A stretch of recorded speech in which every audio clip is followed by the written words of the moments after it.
Hey, this is Alex from BODYFARM and you're listening to What's Metal. Oh, right. Yeah, hey, this is Ralph from BODYFARM. You're listening to What's Metal. So the most important question that I have to ask you is the first one. What is a body farm? Well, that's we get this question more often. And do you know it? I don't know. You really don't? It's well, yeah, they call it a farm, but it's a place where they keep dead bodies. You've got that in America, a lot of places. So it's like hoe noem je een veestapel?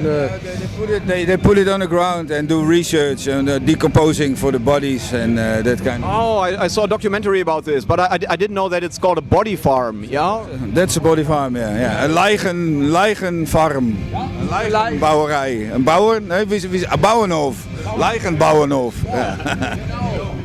I guess they don't grow crops on it, but well, I mean they watch them decomposing, and it's more for also state pathologists to see. You have to water. Yeah. I don't know what's growing out of them. Frikandels maybe. I don't know. Yeah, maybe it's working. I don't know. Blutwurst. Yeah. We can continue in German if you want.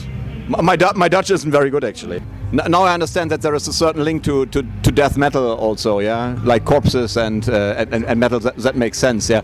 So yeah, regarding your band, I think you are pointing out very clearly that you are Dutch death metal.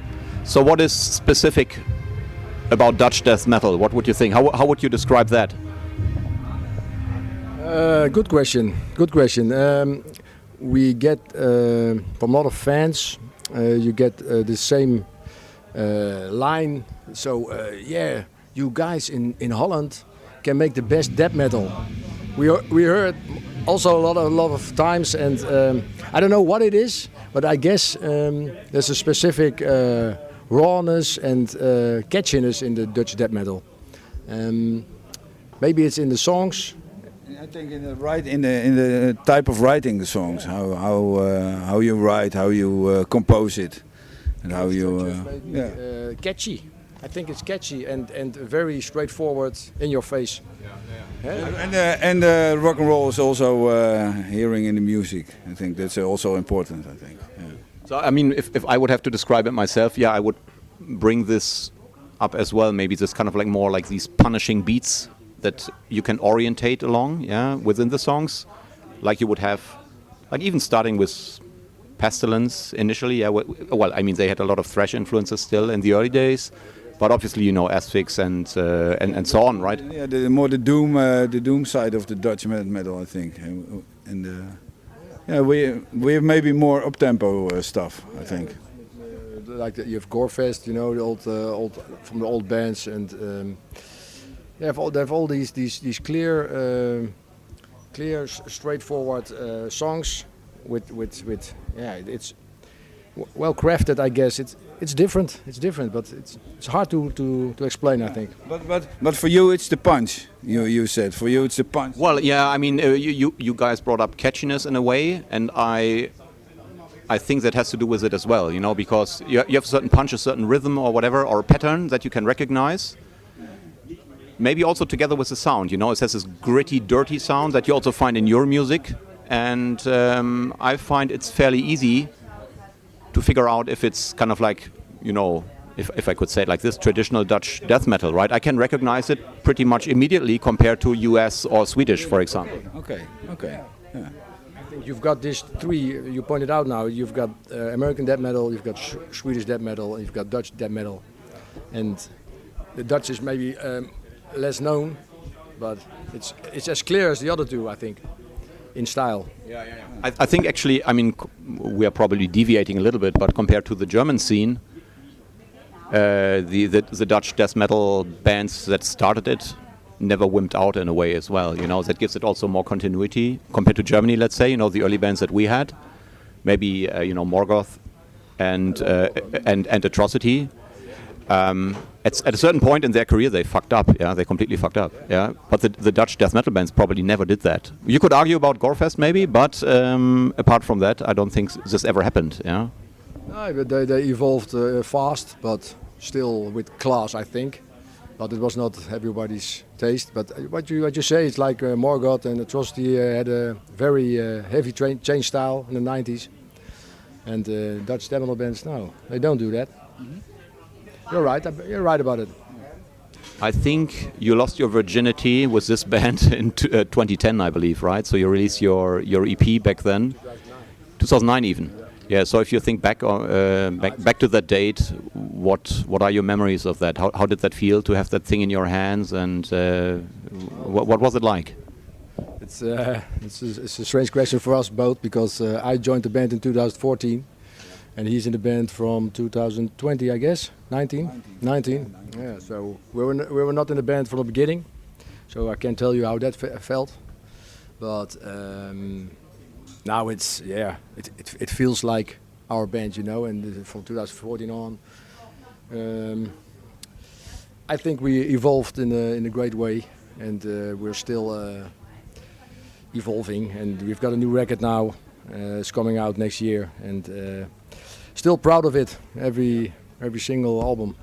Okay, so note to myself is, first of all, I have to do better research. Yeah, so not to ask you the wrong questions, but yeah, I mean, you have been active in other bands before, right? Or you're still active in other bands. I believe that you sent me an album back then, actually, Alex. Were you playing in Pleurisy? Or yeah, exactly. I remember this. It's kind of like brownish cover. Is it? It's a long time ago. We listened it on our way to here. We have it in the bus. Yeah. It still sucks, or no? It's great. Fucking great. Yeah. It's an album from '99, so it's I'm an old guy. I think you sent it to us for the show actually back then. Back then, yes, oh, cool. It's nice to hear. Wow. Okay, so we're digging up the old shit here. Yeah. Current album, I mean, obviously, we'll give you the time to promote it a little bit. Yeah, it's from 2019, I believe. Yeah, so it's a couple of years ago already. But maybe you can give us all the details about it, and maybe also what we can expect in the future. Of course. Dreadlord. It's our latest album from 2019. It was a heavy album for us because it was made in a difficult time for us. Maybe you know that our singer Thomas had cancer and has died in that time, and after the recording of the album. So during the time between recording and releasing, he died. So it was a hard time, and we had to deal with that with the promotion with another guy who filled in for Thomas to do the live shows. It was David Kraft from Graceless, and. It was a too good album to not promote it, and it was also some kind of legacy for Thomas to release it. And it's still our current album, but we've got a total new album recorded, and it will be released beginning next year. So the details will come, but Dreadlord is still current and still proud of it. So are you free to release the name of the new album already, and which label will put it out? Not yet. It will be beginning of September. September is the official announcement, yeah? Okay. Because I was wondering, what label was Dreadlord released on? Maybe you can. Oh, there was No Dust Records from Holland. It was a little small company who a little bit also a friend of us, and he put it out because also the circumstances, because of the heaviness around everything, the passing away from Thomas, and so to release it quick, we had to find a label in a quick way because we were middle in the searching of it, and then this happened, and so we didn't have time, and we didn't have the mood to do anything about it, but we wanted to release it before he. My wish was to give the released album, in the hands of Thomas before he died, because he was going down and sick, and that worked, luckily. And then there was a good friend of us in the label from No Dust Records, and he did a great job by it. But the new album will be released on another label. Yeah. Would it be a bigger label then? It's a bigger label, yeah, but it's not a very big label, but it's a cool, nice label from, Yeah, so we'll wait until September, right? I mean, I could also say Yeah. I have to deal with it. I can also hold back the interview until September, and you can tell it. But yeah, anyway. Do we another one next year? Yeah. Okay, we'll do. Okay.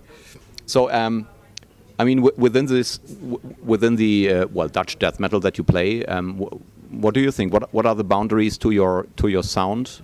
What are the things where you would say, okay, this we definitely will never go there, or this is not what we're going to integrate into our songs? You must have probably these kind of like situations when you write songs where you say, okay, no, fuck it, this is not BODYFARM. No trumpets. No saxophones.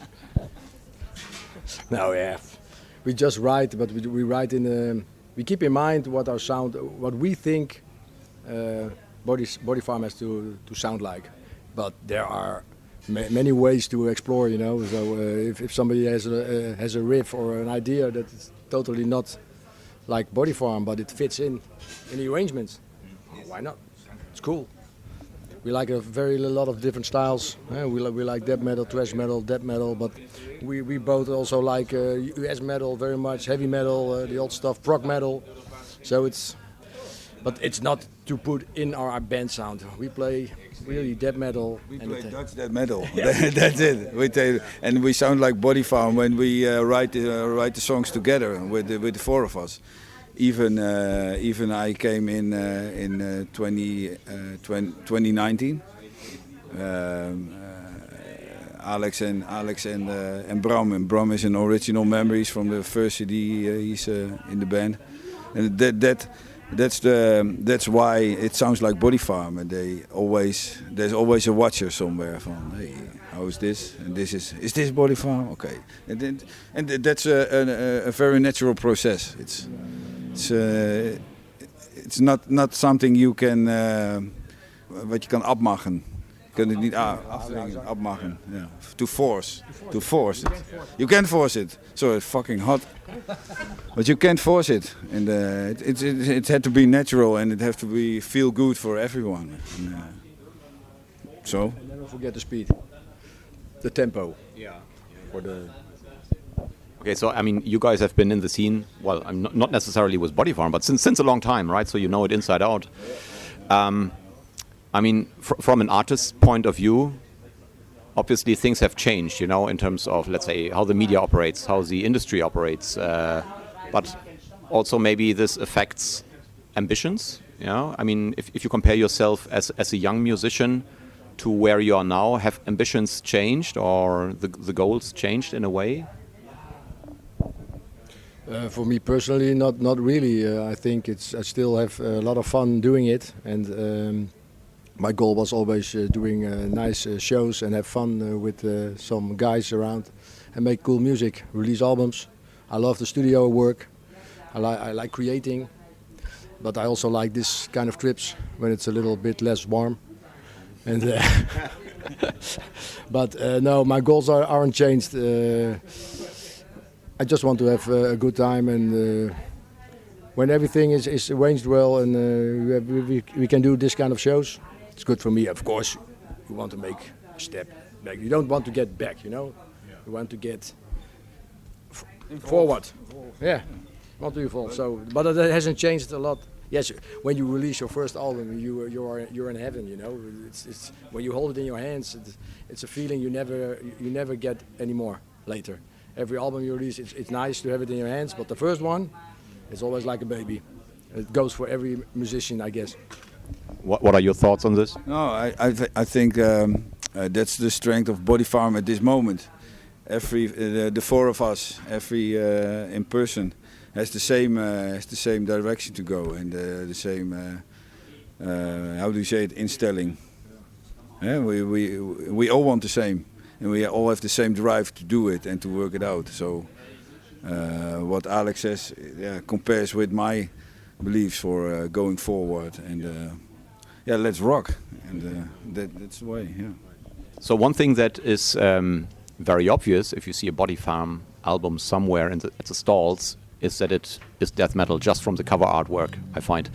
So those cover artworks, are you commissioning them according to certain ideas that you have, or is this stock material from artists? How do you go about this? I guess I really don't know the first EP, but I know that from the Coming Scourge, every album is made really on commission. So like we give an idea, we give a title, and then they make a sketch and a sketch, and then we say, okay, go further with this, and that became the artworks. So every it's all original and not just bought from something still already existing. I think that is actually great artwork. I like that. Yeah, really, really good. Okay, dokie. So last question, as always, for our show. The show is called What's Metal? So what do you think is metal? Can you describe this, or is there a definition for it? Metal is in your guts. And you bring it out, and you feel it, and drink a few beers, of course. Yeah, but what's metal? That's it. I mean, there are a few things in my guts. If I bring them out, they're not metal. I'm pretty sure, but yeah. But I know what you mean. Yeah. Yeah, he's got metal in his guts. Yeah. Really. Want to add anything? Oh no, it's I can relate to that. Metal it's not just the music for me. It's a lot of great music. I live it every day, but it's also in your heart. For me, it's in my heart, and I can't. I can do without, and I don't know how to definite metal, but to me it's just a lifestyle, and it's everything. Metal is everything. That's it.